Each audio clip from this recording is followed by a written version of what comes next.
What's up guys, Asian here again with another PTS video, and today we're going to be taking a look at the Warden passive, the updated Winter's, I don't remember what exactly it's called, here it is, Glacial Presence passive here.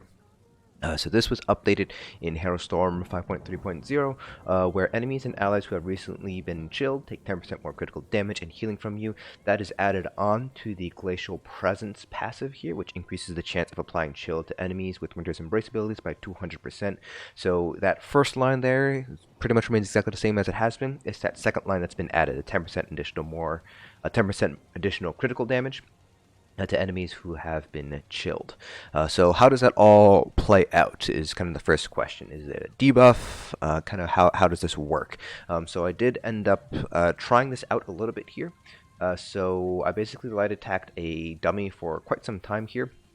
So if we go over to the combat log here, you'll see that our normal critical hit with our light attack is 6472. And then it actually took quite a while for the chilled stats effect to proc, which you can see right here at 17.4 seconds. So at this point here, we can see that we critically hit for 6809. Now these next couple light attacks did not crit, and then the next crit that we got was 22.8, so this is a difference of about 5 seconds or so, and we can see it drop down to 6472. So the duration of the additional critical damage seems to be probably 5 seconds at the very least. It might be a little bit less than that. It's a little bit hard to tell because these two were not crits. But for those of you guys who are not aware, the chilled is just a single hit here, so you can see there's no dot at all. So it seems like once it hits, you get 10% additional critical damage. For at the very least, just based on the timing of these hits, for at least 5 seconds, it might be less.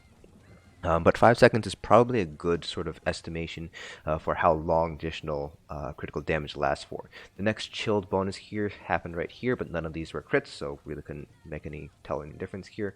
Next chilled was right here, and we see we critically hit for 6809 again, and then we have a second chilled proc here, then more crits here. So this was 36.8, this is 39.7, so we know that it's at the very least, looks like at least 3 seconds.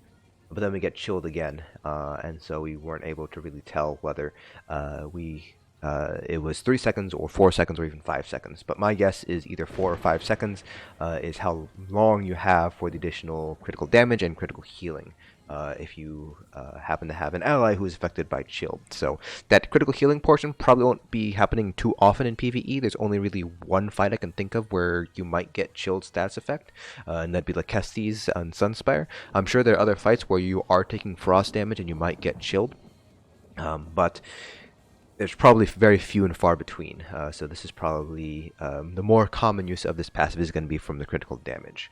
Now, of course, the next question is, how does this affect overall DPS?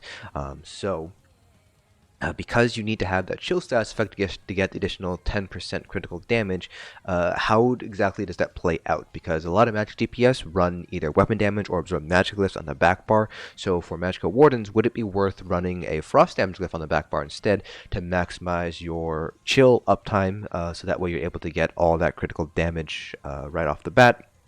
You don't necessarily have to worry about it dropping off at all. So what I did was I did 2 parses here.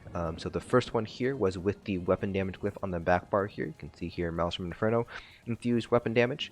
And then the second one was with the frozen weapon enchant here. So this is the frost damage glyph here. Everything remains exactly the same. I'm only changing out this one weapon glyph here.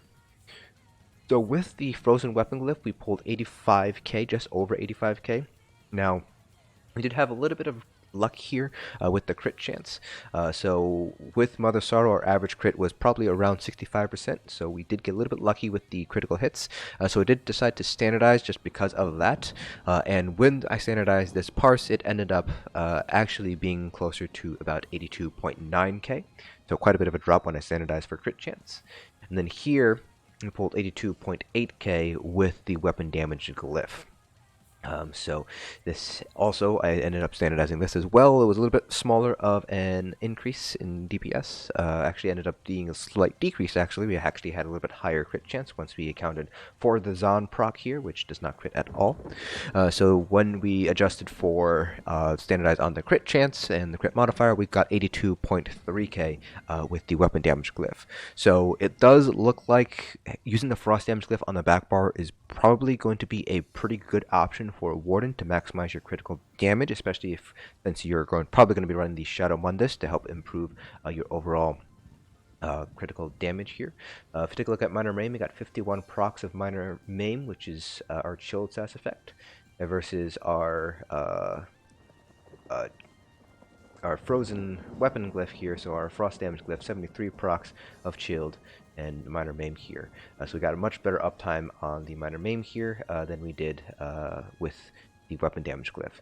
So my recommendation currently, at the very least, assuming nothing else changes, would probably be to stick with a frost damage glyph on the back bar if you want raw single target DPS. I still think the weapon damage glyph is going to be what you're going to be using most often because it helps out in both single target and AoE applications.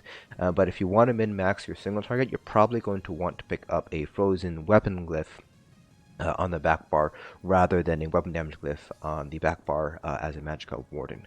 But that's pretty much all I have for you guys today. Hopefully you guys found this video informative. Let me know down in the comment section below if there's anything else you would like me to test on the PTS, and I will certainly do my best to get that done for you. Again, hope you guys found this informative, and I'll see you guys in the next dungeon.